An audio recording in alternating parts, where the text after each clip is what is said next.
we do a leaf cleanup.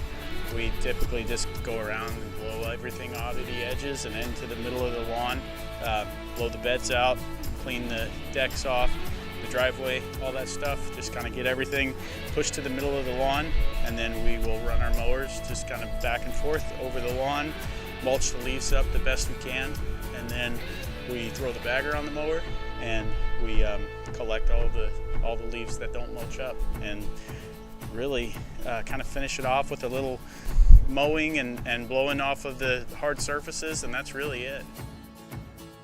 Grass with leaves on it, I mean, it doesn't thrive. So we want to get those leaves off any time of the year. If any time you have leaves on the lawn, you know, it may be getting ready to snow, and the next day we'll come pick them up.